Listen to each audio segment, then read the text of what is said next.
memorize your bios just out of respect, but I'm sure most of y'all know their bios are quite significant. So,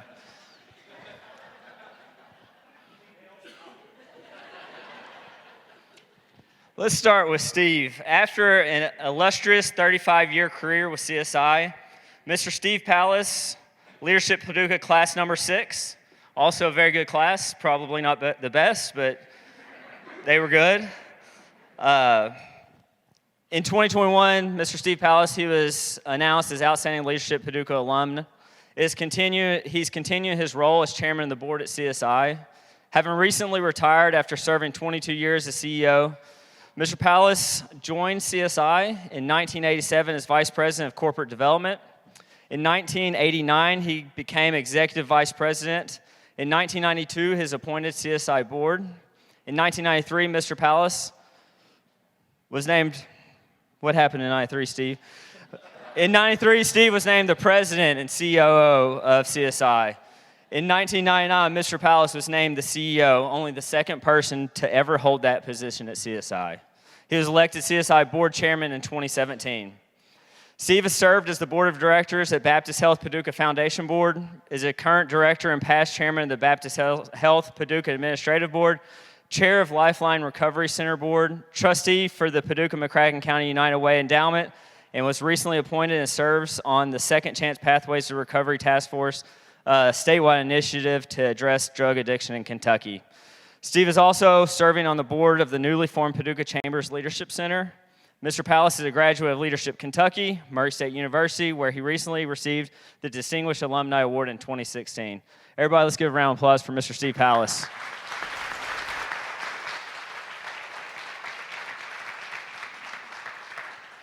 Now y'all know why I didn't memorize that.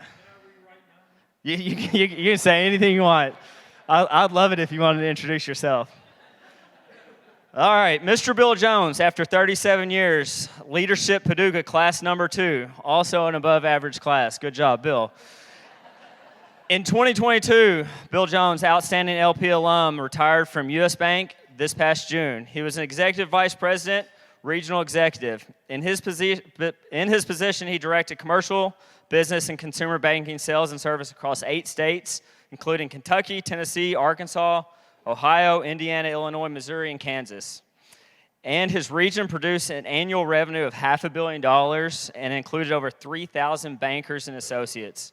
Mr. Jones is the non-executive board of Bon Secours Mercy Health of Kentucky, having previously served on their finance and strategy committee of their parent company, and is also on the board member of the Commonwealth Fund for Kentucky. In addition, Bill has been involved extensively as a board member and chairman with a number of civic and community organizations. He is a graduate of Leadership Kentucky and was honored with the Leadership Kentucky Flame of Excellence Award in 2017. Bill is also a former chair of both the Paducah Chamber and the Kentucky Chamber boards. Everybody, Mr. Bill Jones.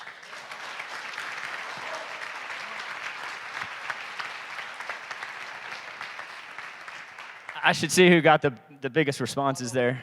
If it was that easy.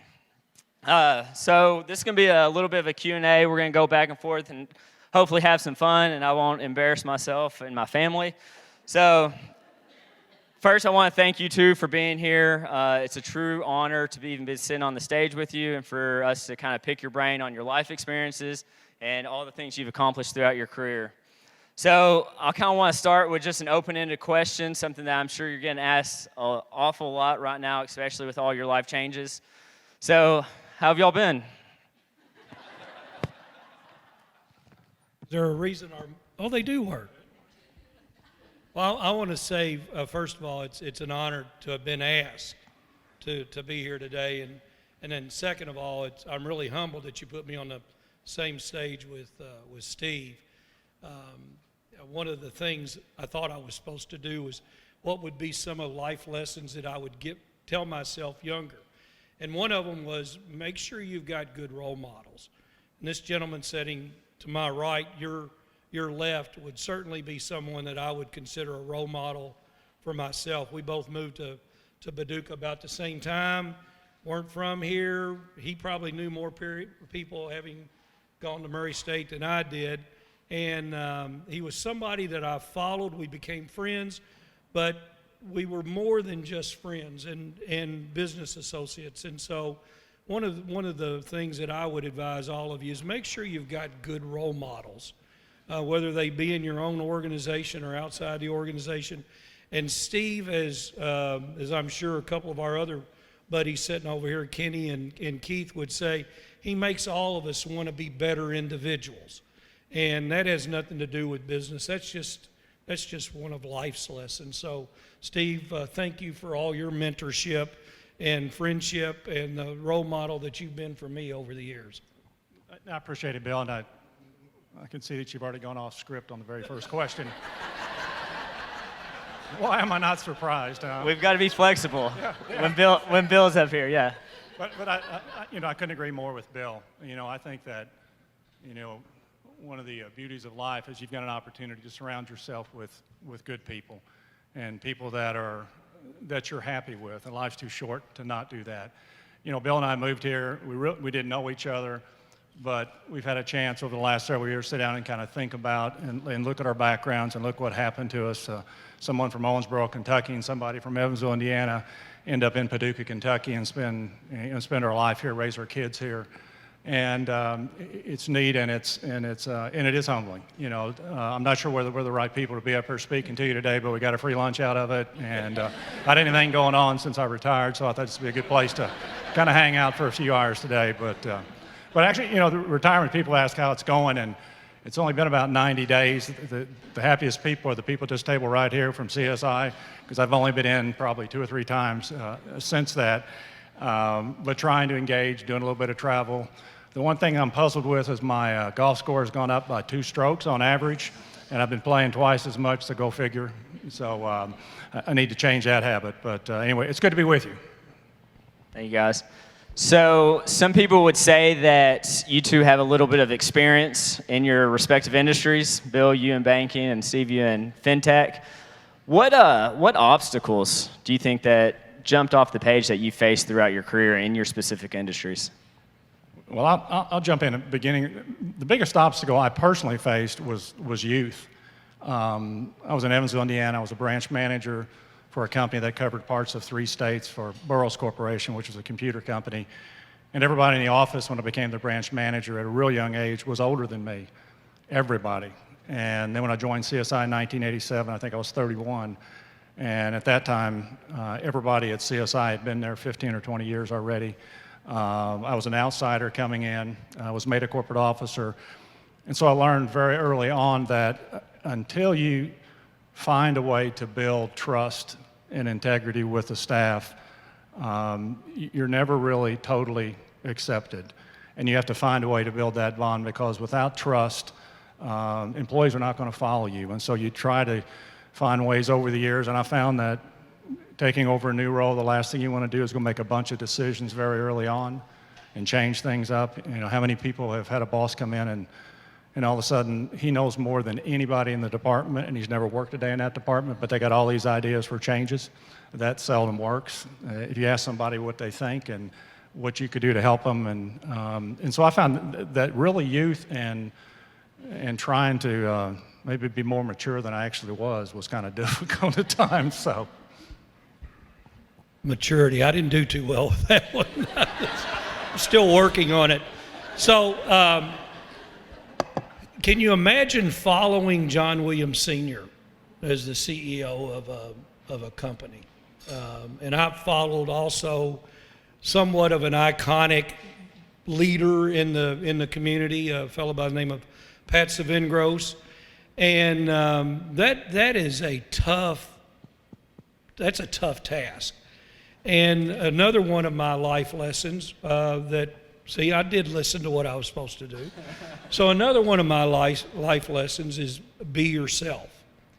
And I think that's something that I recognized very early on, and I'm sure Steve did as well. He couldn't be John Williams Sr.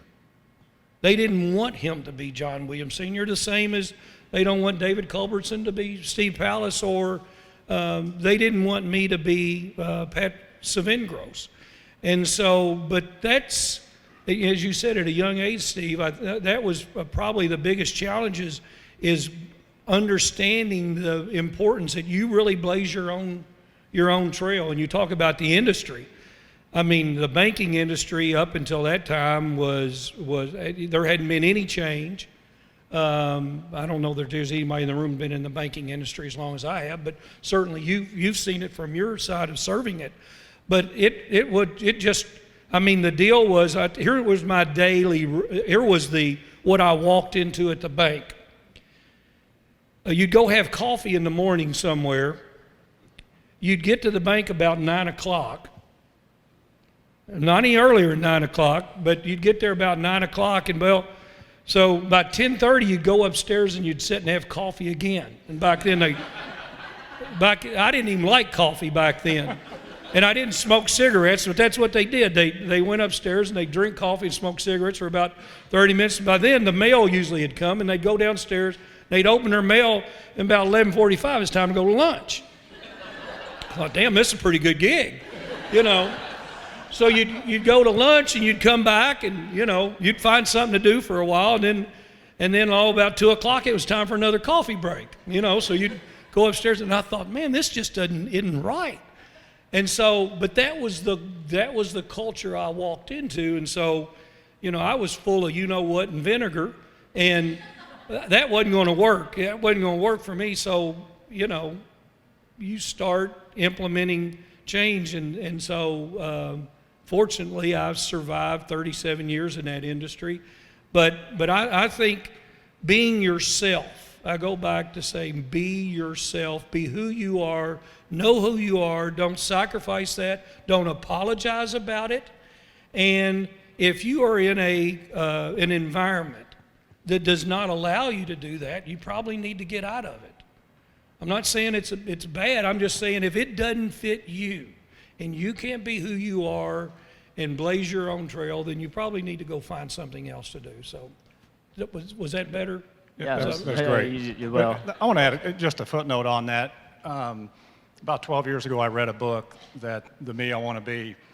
And it was a book that really profoundly affected me because the whole context of the book was telling you to be yourself and be the you that you were created to be. Don't be the me that somebody else wants you to be, or the me that you pretend to be, or the me that other people want you to be.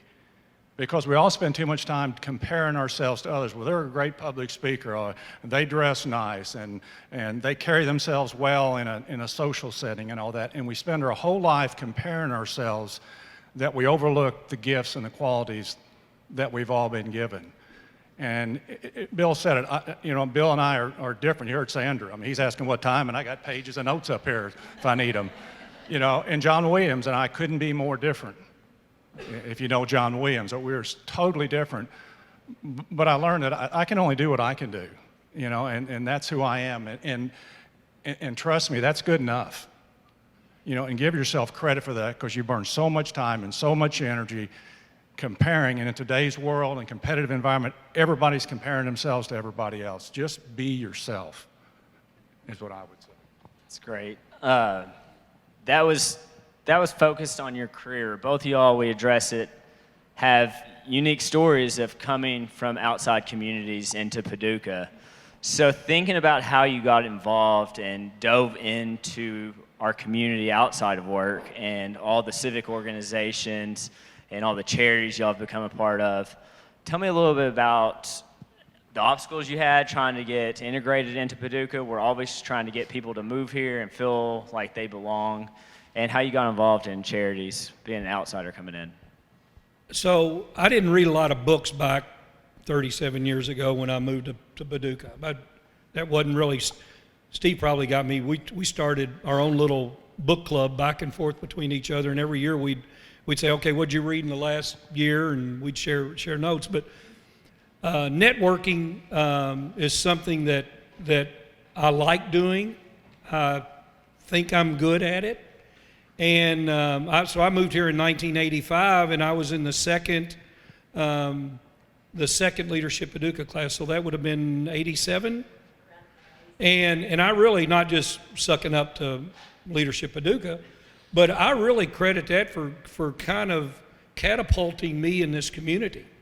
As I said, I didn't know anybody.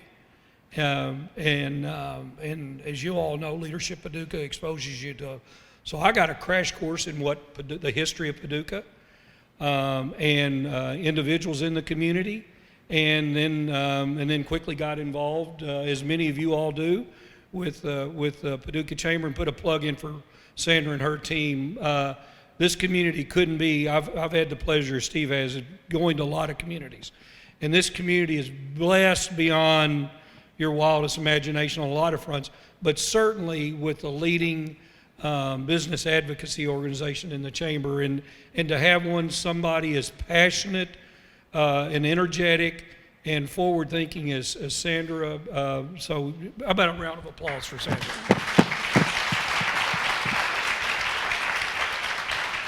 But I don't know if today, if networking is considered a big deal. But my third, right?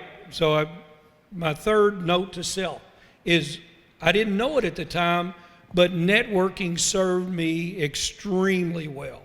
Not just in this community, but I got an opportunity. I think I was in the second or third, I think I got blacklisted for a couple of classes, but I got into Leadership Kentucky. Well, that opened up a whole nother realm of people. Then when the bank sold and we became part of a larger corporation across 26 states, 70,000 people, I made it my mission to try to get to know and meet as many people as I possibly could, because you never know where those relationships are going to come back to play. So I would say networking is what helped me get involved and do it.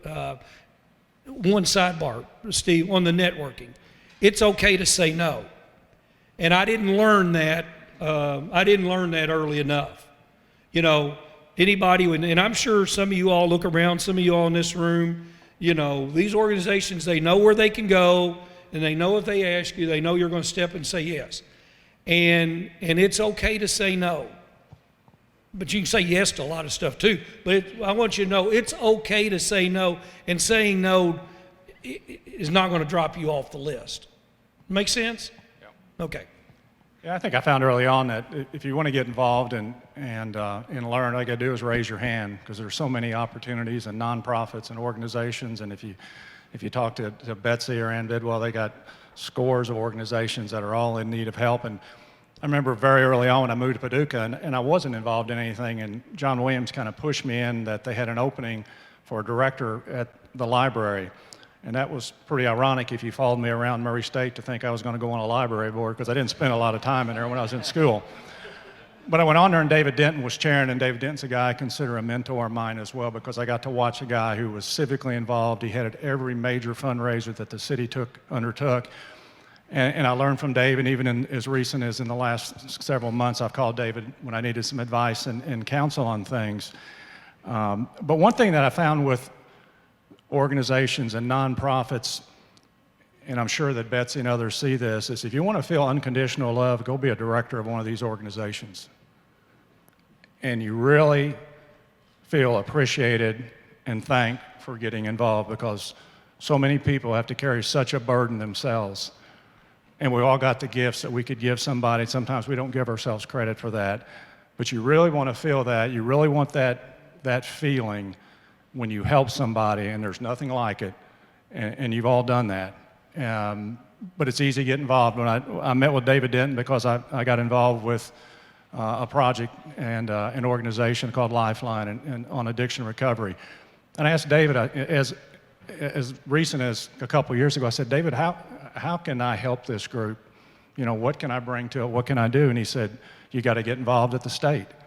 The state doesn't know who we are. They don't pay attention to us.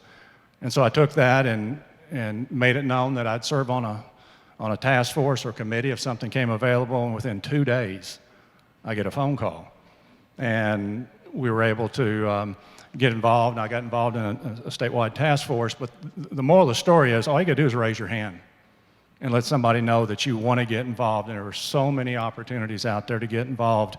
And that networking that's resulted from just a simple phone call and getting on a simple task force has now helped this organization to be able to access other resources or no channels to go to that we didn't know before. But if you're looking for the enemy, he is us. You know, it's Pogo, because we got to take the initiative. We're the ones that have to step up if we want that to happen. Thank you, guys. I had a follow-up. Is that okay? One follow-up, Bill. It's probably not in the script. Let's see, where was I going to go with It this? says allow Bill to do as many follow-ups as he likes. Said helping someone. So this is, I saw this the other day, and I was, this is another one of those, if I could tell myself. It said that if you are being asked to help someone, do it, because it's God answering that person's prayer.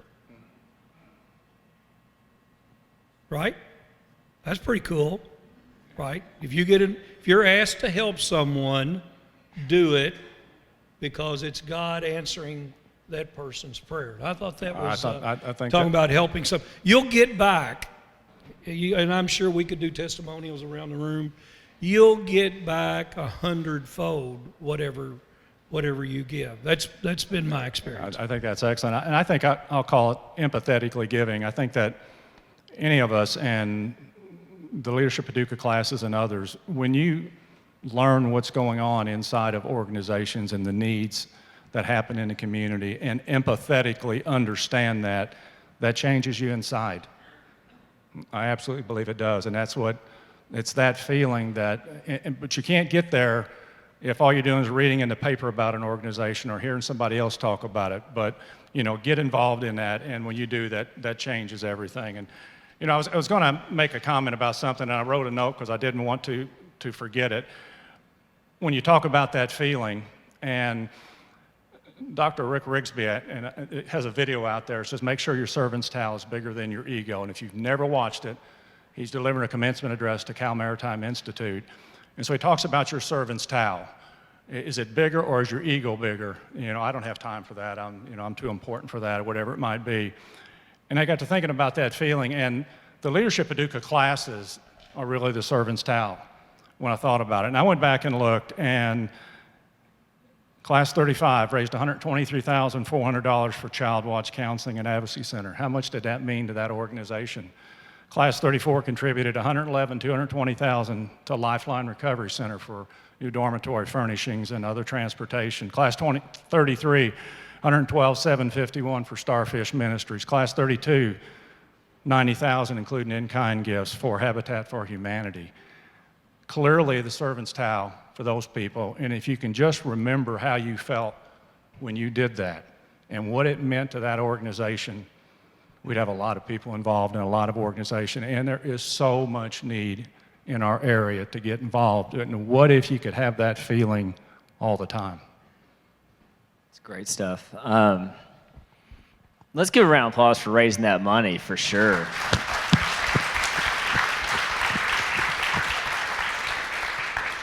I thought our class raising $40,000, which was a record at the time, but I mean, everyone has stepped up, the community has stepped up, and that's something amazing about Paducah. Steve, I want you to think back to Class 6, 30 years ago. I want you to detail how that experience was, if you still keep up with your classmates, why your class was better than Bill's class, and so on and so forth. I really don't have much to say about it. Bill? No, actually, we had a class of, it was 31 people. It was a start of networking. It's interesting. Some of the relationships I have now are people that stayed in touch with over the time. But again, it was the beginning, to me, of the building of networking. And the memories of that class, to me, were really, for the first time, understanding about the infrastructure it takes to run a city.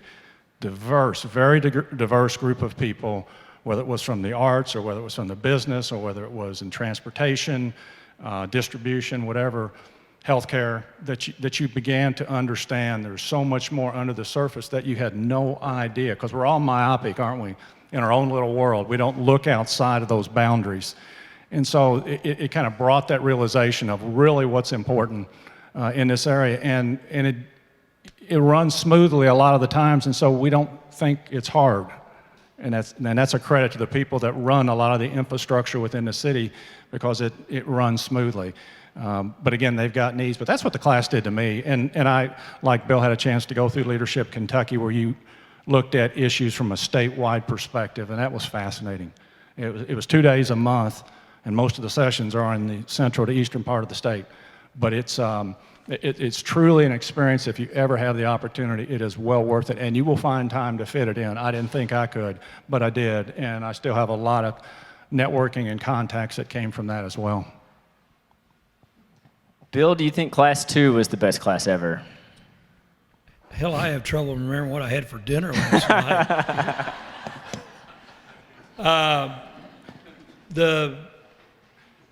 Who was it? Hillary Clinton that said it takes a village. Was she the one?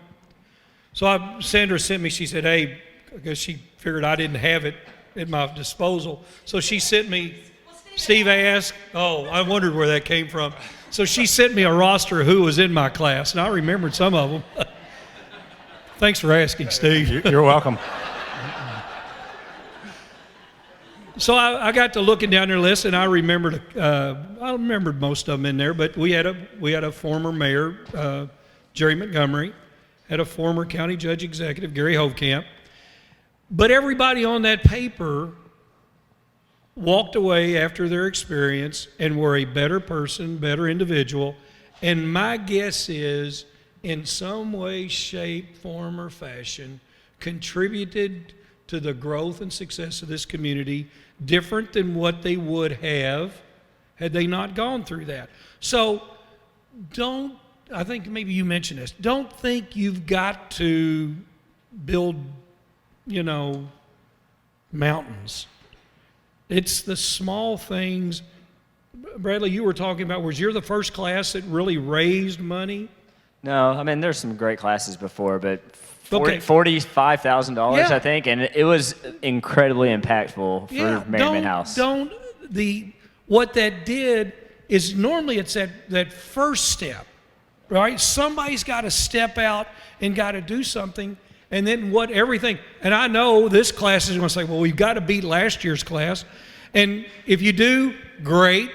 If you say you're going to do it, you probably will, but somebody's got to start something. And so back 30, whatever that would have been, 30 some odd years ago, everyone in that class, my guess is contributed in some form or fashion to some organization or multiple organizations. And that's why this program is still successful. And I think, and I like CSI, I think I was the first one from the bank to go through the program, and I think we have had someone, I hope, every year from U.S. Bank that has gone through the program. I know it was something we wanted to do, and I guess we probably did. So we bounced around on the script because Bill is here. We have time for one more question. I kind of want you all to think if there's anything that you want to tell us about your career, your life experiences, anything about getting involved in the community, just life in general, any type of advice. This is your 1-minute soapbox. Let's hear it. Well, I'll go first, I guess. Sitting up here on the stage, what hit me was in looking at, I don't know how many people we've got in here, a couple hundred people. And if everybody in this room gave 2 hours a week to community service, some of you are giving a lot more than that now, but what if everybody in here walked out here and said, we're going to give 2 hours? And I don't know what organization that is. Call Betsy, call others, and just ask them. And what a difference a group like that could make. Because you can always help out. I've got to tell a story because when Nancy retired from teaching after 28 years and loved teaching students, she said that she was ready to retire. The time had come and it was just the right time. And really I stayed away from teaching because of a lot of other priorities in life. But Eric Straub, wherever Eric is in here, asked Nancy a couple weeks ago that they have some students in first grade, I think it is, that are behind because of the pandemic, and want to know if she would be able to help try to find some people to maybe help with these kids. So last week, she had her first session with a first grader where she's out there doing sight words. So she went back to the school to do sight words. I come home that evening and she's FaceTiming the student's dad and the student because he's now saying his sight words back in front of his dad over the phone. And if you want to know what giving is, ask her about that. You know, about what that feels like. And Nancy, of course, went overboard as she usually does on things. and got a number of her girlfriends. And so now, out of a simple request by Eric, because of having, I think, a friend at dinner, a teacher that needed help, here's all this good that's happened. And it didn't take a big written out plan or a formal proposal. It's just jumping in and doing things like that. You know, I think when we all get involved in things, and I've always thought about this, that probably one of the biggest benefits of it is that you're not only modeling that behavior for your fellow employees and your friends, but getting involved in helping others, and we've seen so much of this during the pandemic, you're modeling this behavior for your children as well. And how important is that? You know, I'll leave you with a quote. I thought Martin Luther King said it best when he said, life's most persistent and urgent question is, what are you doing for others? It's tough to follow up, Bill. Let's hear it. Shoot, I knew I should have gone before him. I know, you should have went first. Damn. You're supposed to drop the mic. So another one of the, before I get to my closing comment, another point that I wanted to stress to all of you, because I look across the room and most of you all are a lot younger than Steve and I. And so we should have called this session Okay Boomer, right? Because I'm sure some of you were here for the lunch and thinking, what the hell, these two old farts? Yeah. I used to say I've become what I used to make fun of. And, right, you feel that way. So you all have been very patient. Nobody's gotten up to leave while we're talking. So I don't know what Sandra had to pay you. But something I would have told my younger self, that because of a life experience of losing a son when he was 10 years old, and I was, 36 years old maybe at the time, 35, 36. I learned what unconditional love was. And the other thing, the life lesson I learned out of it was, don't sweat the small stuff. When I was dealing with that was something to sweat, right? I mean, I was a person that was used to controlling things. I made things happen. I fixed things. I was resourceful, and I couldn't fix that. I mean, God works in a lot of ways, and one of the ways He worked is I know some of you are going to say, you're not patient now. That's what my grandsons did. They say, Poppy, you need to be patient.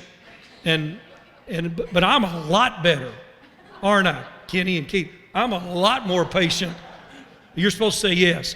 I'm a lot more patient today than I would have been prior to that. And I learned that there are things that you can control,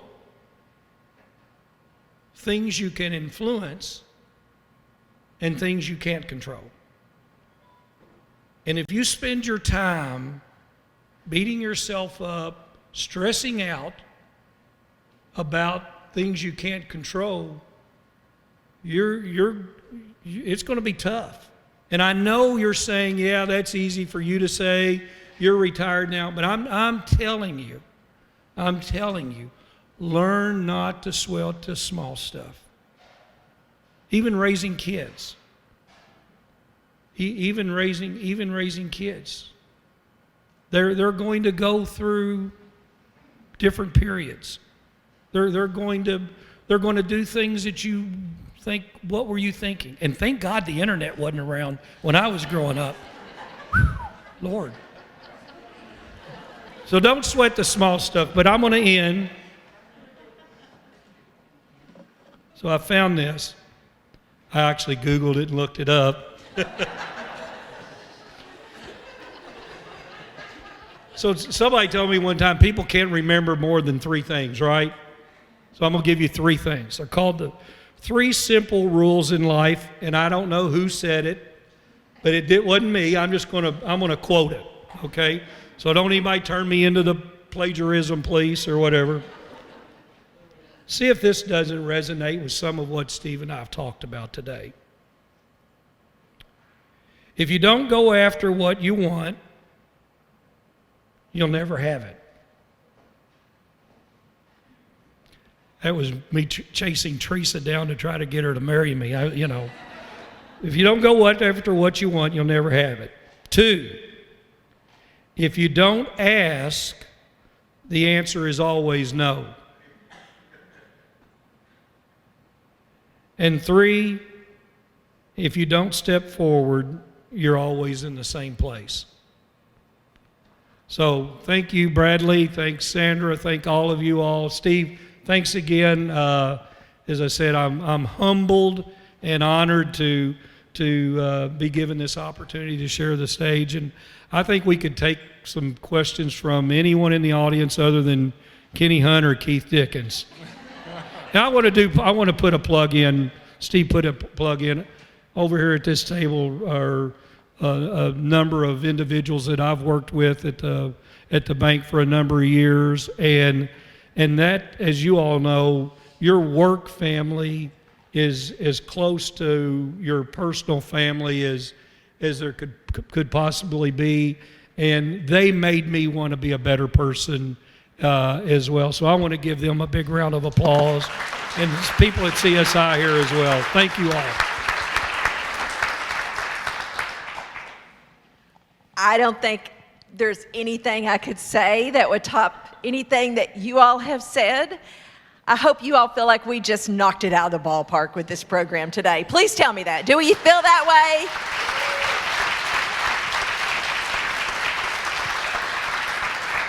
Because I chased these 2 guys down. Will you, won't you, what do you think? Let me know. Is this date works, this date works? So thank you for sharing your insight with us. Both of you, from the way that Steve had us, I ran upstairs and I thought, maybe Bruce Wilcox has a table in his office. And I ran up, Bruce, can I borrow that? And he said, yes. Now? I said, yes. He said, you want me to carry it downstairs for you? I said, yes. So thank you, Bruce. Thank you for everything that you've done for our community, for your industry, and for this today. So thank you very much. And I guess with that, we'll just adjourn.